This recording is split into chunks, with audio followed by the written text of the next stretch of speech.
Africa is home to 7 of the world's 10 fastest growing economies. It's a reason why a report by the Brookings Institution says countries in Africa will continue to outperform growth in other parts of the world during the next decade. Brahima Koulibaly is director of the Africa Growth Initiative at Brookings. Business environments are improving. Regional integration, underpinned by the Continental Free Trade Agreement, is progressing well.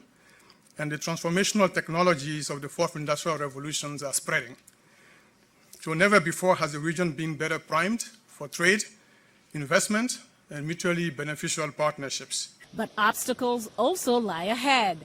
The report notes that climate change is one of the most significant risks to Africa's sustainable development objectives over the next decade. Even though Africa contributes least to global warming, it bears the brunt of climate change. In particular, there's an existential threat for a lot of those areas in the low elevation coastal zones. In some areas, rising sea levels, elevated sea surface temperatures, flooding and coastal erosion are affecting people's livelihood.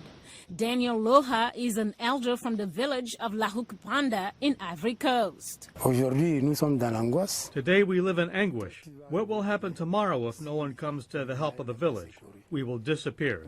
Matt Rees from the U.S. Agency for International Development says that governments and public and private sectors must work together to tackle challenges ahead. The priority of not only African governments, but perhaps the donor community should be thinking collectively about how do we, in working with the private sector, position the private sector through policy, de-risking, enabling environment, and co-investment to sustain pinpointed assistance and partnership with African firms that they can employ the African population.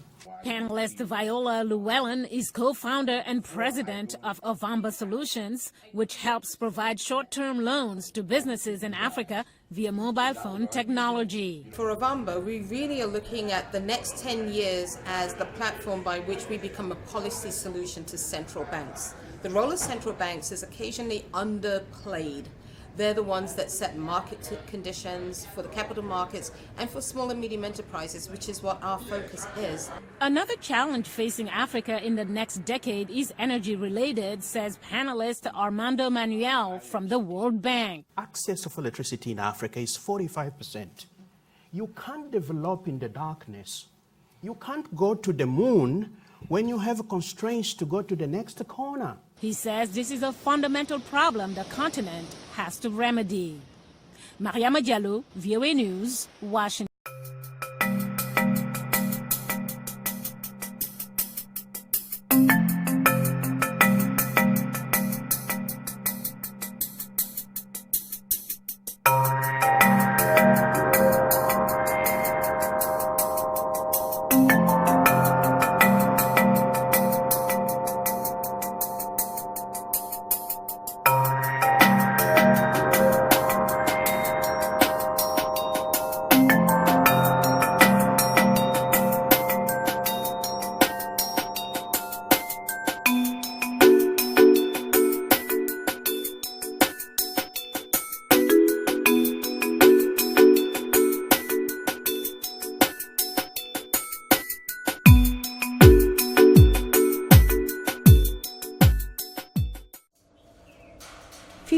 Old Murtada Al-Haig left school 3 years ago to earn a living to support his family. Murtada lives with his parents in Khartoum and makes under $4 per day. The situation hampers his dream to become a doctor.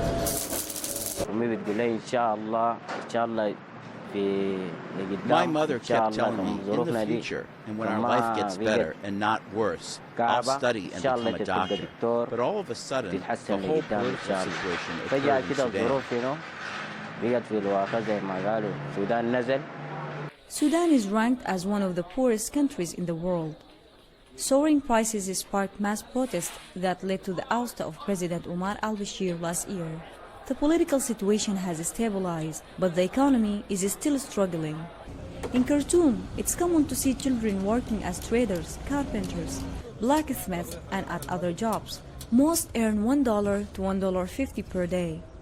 For Murtada and thousands of children his age or younger, they have to choose whether to study or to feed their families.